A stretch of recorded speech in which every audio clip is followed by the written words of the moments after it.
she's upset. She's going off about something that you said. 'Cause she doesn't get your humor like I do.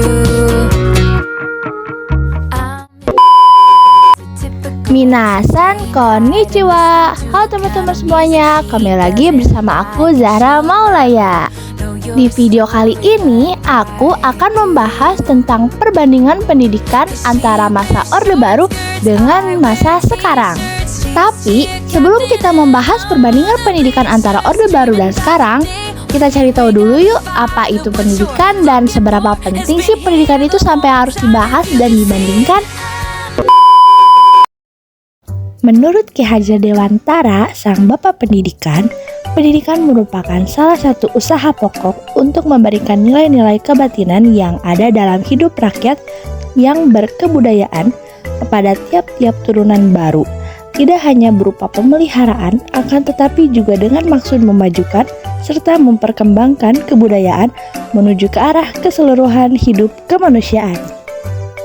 Jadi, pendidikan itu penting banget ya teman-teman, karena pendidikan itu dapat membentuk karakter dan kualitas peserta didik agar dapat menghadapi tantangan di masa depan.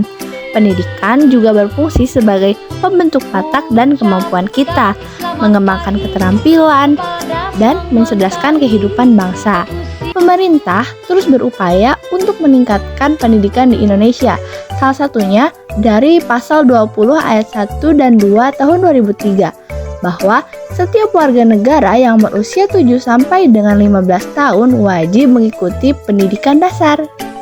Dan setiap warga negara harus bisa menjaga keberlangsungan pendidikannya. Sekarang, yuk kita bandingin pendidikan pada masa Orde Baru dan masa sekarang. Berdasarkan ketetapan MPRS nomor 27 /MPRS /1966 yang secara umum, tujuan pendidikan pada masa Orde Baru adalah untuk membantu manusia yang berjiwa Pancasila, cerdas, terampil, dan berbudi pekerti luhur, serta berkepribadian Indonesia yang bertanggung jawab terhadap pelaksanaan pembangunan. Berbeda dengan Orde Lama yang mengacu kepada garis-garis besar haluan negara, di Orde Baru, Pancasila sebagai dasar dan falsafah negara Indonesia sebagaimana tertera dalam pembukaan UUD 1945 dijadikan landasan ideal pendidikan di Indonesia. Meskipun Indonesia baru memproklamirkan kemerdekaannya dan tengah menghadapi revolusi fisik, pemerintah Indonesia sudah berbenah diri, terutama memperhatikan masalah pendidikan yang dianggap cukup vital dan menentukan bagi masa depan bangsa. Untuk itu, dibentuklah Kementerian Pendidikan Pengajaran dan Kebudayaan atau PP&K. Dengan terbukanya Kementerian Pendidikan tersebut, maka diadakanlah berbagai usaha, terutama mengubah sistem pendidikan dan menyesuaikan dengan keadaan Orde Baru. Oleh karena itu, pemerintah Orde Baru mengeluarkan beberapa kebijakan, yaitu yang pertama, pembangunan sekolah dasar Impres atau SD Impres. Kedua, dilaksanakannya program orang tua asuh mulai tahun 1984. 3. Program wajib belajar usia 7 sampai 15 tahun. 4. Pemberantasan buta huruf. Kelima, pembinaan generasi muda melalui organisasi. Keenam, mengenalkan kegiatan inovasi pendidikan, misalnya kuliah kerja nyata atau KKN dan universitas terbuka. Dan yang terakhir, yaitu pembentukan kelompok belajar atau disebut dengan kejar. Ini semua dilaksanakan untuk memperluas kesempatan belajar terutama di pedesaan dan bagi daerah perkotaan yang penduduknya berpenghasilan rendah. Saking gencarnya pembangunan pada saat Orde Baru, tercatat ada lebih dari 60.000 unit gedung sekolah yang dibangun dan meningkat 2 kali lipat setelah dilaksanakannya repelita, yaitu menjadi 150.000 gedung lebih. Dengan banyaknya gedung sekolah yang dibangun, angka partisipasi peserta didik meningkat setiap tahunnya dan populasi warga buta huruf menurun signifikan. Berikut data dari Pusat Statistika dari tahun 1994 sampai akhir masa Orde Baru. Nah, tapi teman-teman penasaran gak sih? Selain itu, kok bisa ya angka partisipasi peserta didik meningkat? Nah, ternyata ini karena ada sistem atau kurikulum baru yang diterapkan pada masa Orde Baru. Terdapat 4 sistem kurikulum yang diterapkan pada masa Orde Baru. Pertama, kurikulum 1968. Kurikulum ini menekankan upaya untuk membentuk manusia Pancasila sejati, kuat, sehat jasmani, bermoral, berbudi pekerti luhur, dan keyakinan beragama. Muatan materi pelajaran pada kurikulum ini bertabiat teoristis, tidak mengaitkan dengan kasus faktual di lapangan. Siswa hanya berfungsi sebagai individu yang masif dengan hanya menghafal teori-teori yang ada tanpa terdapat mengaplikasikan dari teori tersebut. Instannya, kurikulum ini hanya menekankan pembuatan partisipan didik hanya dari segi intelektualnya saja. Yang kedua, kurikulum 1975. Kurikulum ini menekankan pada tujuan supaya pendidikan lebih efisien serta efektif berdasarkan MBO atau Management by Objective. Tata cara, materi, serta tujuan pengajaran dirinci dalam prosedur pengembangan sistem instruksional atau disebut PPSI yang dikenal dengan sebutan satuan pelajaran, ialah rencana pelajaran setiap satuan bahasan. Tiap satuan pelajaran dirinci menjadi tujuan instruksional universal atau disebut TIU, tujuan instruksional khusus atau TIK, mata pelajaran, perlengkapan pelajaran, aktivitas belajar mengajar, serta penilaian. Yang ketiga, ada kurikulum 1984, mengusung tema Process Skill Approach. Prosesnya jadi lebih berarti dalam penerapan pendidikan. Kedudukan siswa dalam kurikulum ini menjadi mengamati sesuatu, mengelompokkan, mendiskusikan, hingga memberitahu. Model ini disebut cara belajar siswa aktif atau CBSA, ataupun Student Active Learning atau SAL. CBSA memposisikan guru selaku fasilitator sehingga wujud aktivitas ceramah tidak lagi ditemui dalam kurikulum ini. Yang terakhir yaitu kurikulum 1994, ialah hasil upaya untuk memadukan kurikulum sebelumnya.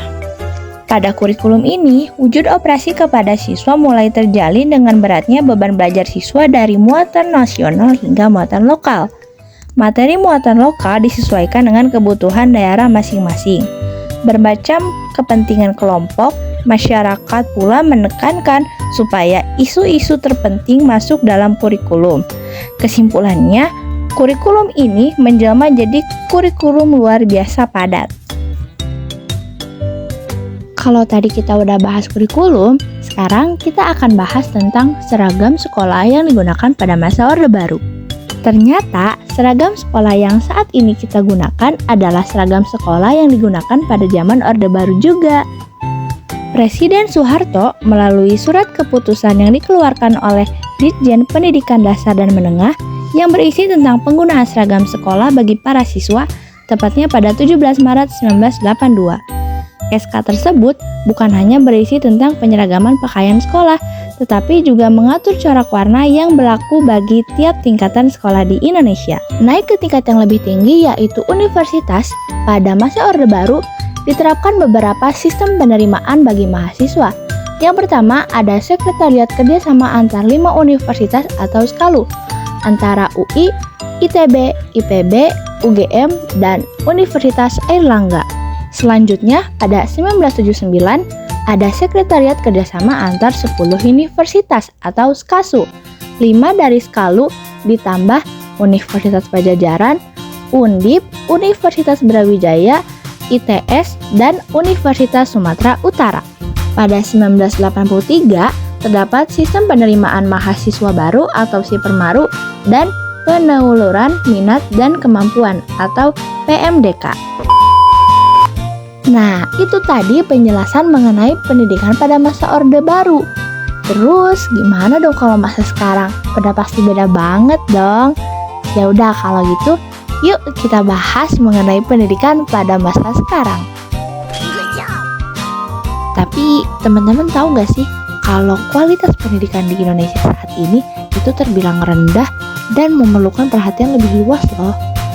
Berdasarkan data yang dirilis oleh World Top 20 pada tahun 2023, peringkat pendidikan Indonesia berada di urutan ke-67 dari total 209 negara di seluruh dunia. Urutan tersebut berdampingan dengan Albania yang menempati posisi ke-66 serta Serbia di posisi ke-68.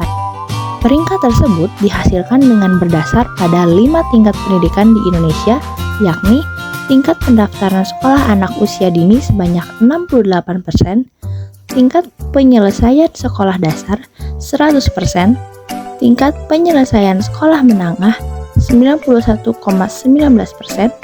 tingkat kelulusan SMA 78%, dan tingkat kelulusan perguruan tinggi 19%.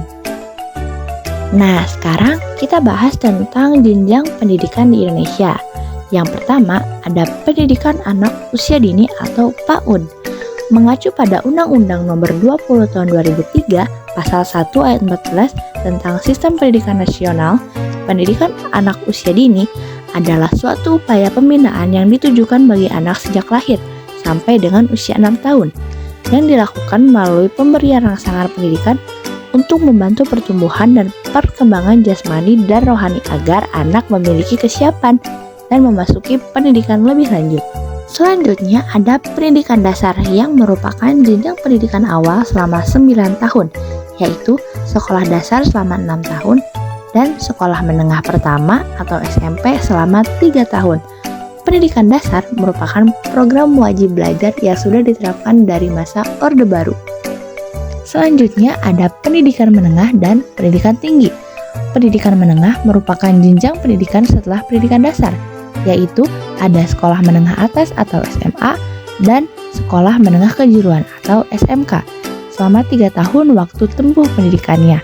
Sementara itu, pendidikan tinggi adalah jenjang pendidikan setelah pendidikan menengah yang mencangkup program pendidikan diploma, sarjana biasanya 4 tahun, magister 2 tahun, dokter 2 tahun, dan spesialis yang diselenggarakan oleh perguruan tinggi. Nah, pendidikan di Indonesia ada berbagai macam jenis nih teman-teman.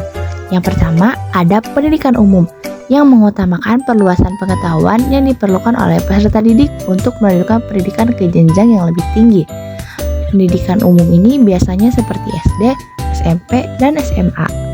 Selanjutnya ada pendidikan akademik yang merupakan pendidikan tinggi program sarjana dan pasca sarjana yang diarahkan terutama pada penguasaan disiplin ilmu pengetahuan tertentu seperti polisi, militer, dan keperawatan. Selanjutnya ada pendidikan vokasi yang merupakan pendidikan tinggi yang mempersiapkan peserta didik untuk memiliki pekerjaan dengan keahlian terapan tertentu.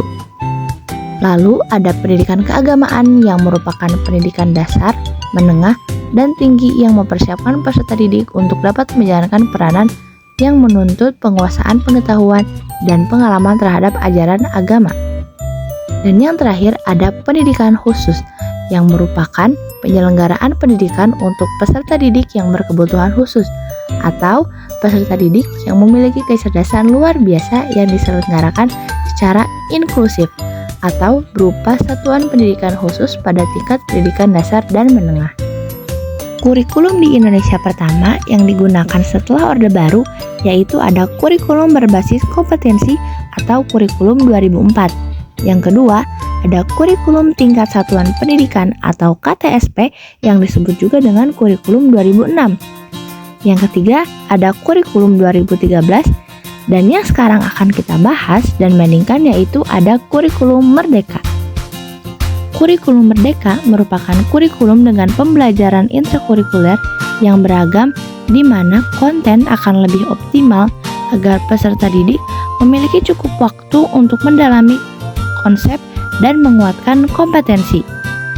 Dalam proses pembelajaran, guru memiliki keleluasaan untuk memilih berbagai perangkat pembelajaran sehingga pembelajaran dapat disesuaikan dengan kebutuhan belajar dan minat peserta didik.